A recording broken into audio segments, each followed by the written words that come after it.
नमस्कार, आप देख रहे हैं मीडिया विजन न्यूज़ चैनल। हमारे चैनल को लाइक, शेयर और सब्सक्राइब करें। कांग्रेस को लगता है कि वो बीजेपी के खिलाफ विपक्षी दलों की एकता की धुरी बन चुकी है, लेकिन सियासी पंडितों का मानना है कि बेंगलुरु में INDIA बनाकर ड्राइविंग सीट पर लपक कर बैठ जाना कांग्रेस की एक बड़ी सियासी भूल भी हो सकती है। एक ऐसा ब्लेंडर जिसके बाद यूपी, बिहार, झारखंड, पश्चिम बंगाल और उड़ीसा की तरह 2 और राज्यों से कांग्रेस पार्टी का पत्ता हमेशा के लिए कट सकता है। ये 2 राज्य हैं दिल्ली और पंजाब। क्या है ये सियासी गणित, आइए समझते हैं। बेंगलुरु में विपक्षी दलों का जमावड़ा हुआ।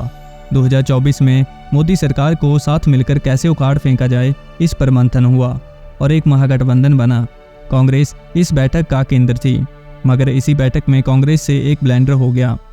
पटना की बैठक में जब केजरीवाल ने कांग्रेस का साथ मांगा था, तब कांग्रेस ने उसे आईना दिखा दिया था, मगर पटना से बेंगलुरु पहुंचते पहुंचते कांग्रेस का हृदय परिवर्तन हो गया।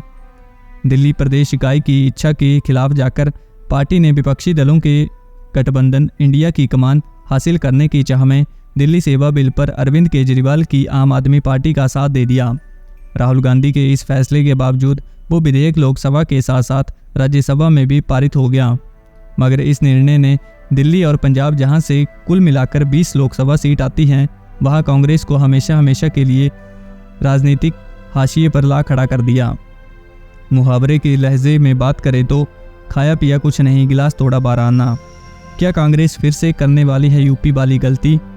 दिल्ली और पंजाब, इन दोनों ही राज्यों में बीजेपी से लड़ाई के लिए कमान आपके हाथों में होगी।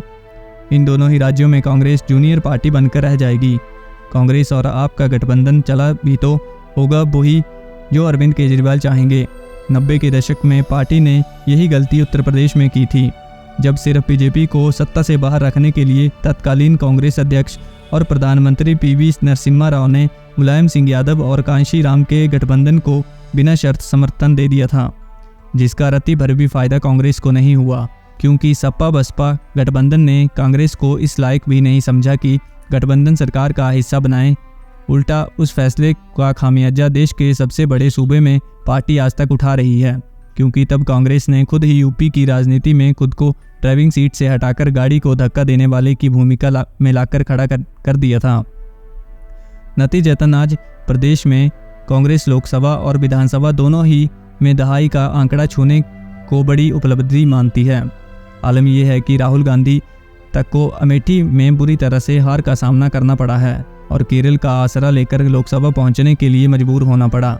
अब सवाल यह है कि यूपी वाली गलती को कांग्रेस पंजाब और दिल्ली में दोहरा रही है।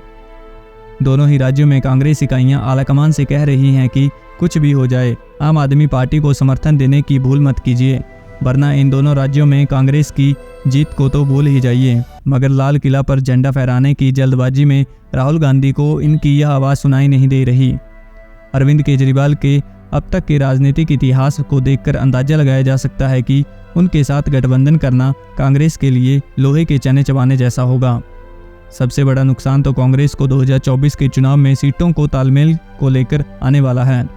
एक तो खुद को दिल्ली और पंजाब में मजबूत बताते हुए केजरीवाल ज़्यादातर सीटों पर अपना दावा ठोकेंगे, वहीं दूसरी ओर कांग्रेस से गुजरात, राजस्थान, मध्य प्रदेश और गोवा में भी सीट शेयर की मांग करेंगे, क्योंकि उनकी नज़र आखिरकार पूरे भारत में जड़े जमाने की है।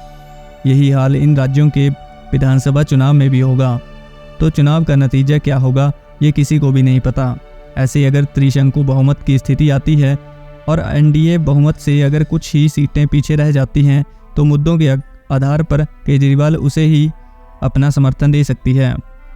पटना की बैठक के बाद की बाह मरोड़ने के लिए ही सही, लेकिन अरविंद केजरीवाल ने समान नागरिक संहिता का समर्थन करके ये बात कह दी है कि उनके लिए संभावनाओं का कोई भी दरवाज़ा बंद नहीं है। अगर ऐसा हो जाता है तो कांग्रेस की हालत ना घर की रहेगी और ना घाट की।